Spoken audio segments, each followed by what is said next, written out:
نو د شعبان د میاشتې چې کومه شروع ده وس د دې په سنتو کې یو سنت دا ده چې په دې میاشت کې روجې ډېرې زیاتې ونیول شي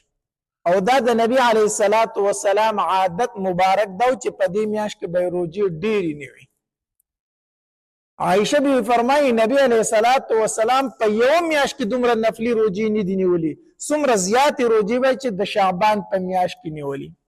حتی تر دې پورې عائشه بی فرمایي رضی الله تعالی عنها وی زمانه به چې په روجه کې کمی فرضي روجې پاتې شوې وي که نه هغه به ما د دې شعبان میاشت ساتلې وی ما وی چې په نورو میاشتو کې اکثر بیا د نبی علیه الصلاة والسلام خدمت کومه او په دې میاشت کې نبی علیه السلام په خپله روجې نفلي ډېرې نیسي نو زه به پکې د خپلې فرضي روجې ورسره هم نیسم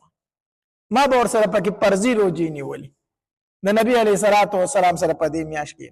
اسامه رضی الله تعالی عنہ فرمایي دا د زید ابن ثابت رضی الله تعالی عنہ زوی دی او دا پلار او زوی نبی علیه الصلاة والسلام ته ډېر محبوب صحابه کرامو نبی علیه الصلاة والسلام سره ډېره مینه وه د دوی هم د نبی علیه الصلاة والسلام سره مینه وه د نبی علیه السلام هم د دوی سره ډېره مینه وه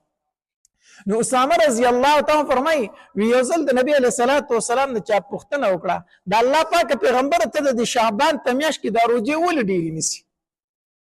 په دې کې ډېرې نفلي روجې نیسي دا ولې نبی علیه الصلاة والسلام ورته وفرمایلو زه په دې میاشت کې روجې ځکه زیاتې نیسم چې په دې میاشت کې د انسان د پوره کال اعمال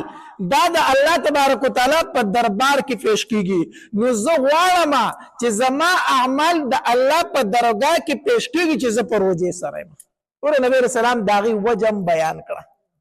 پورا کال د انسان نه ګناهونه شوي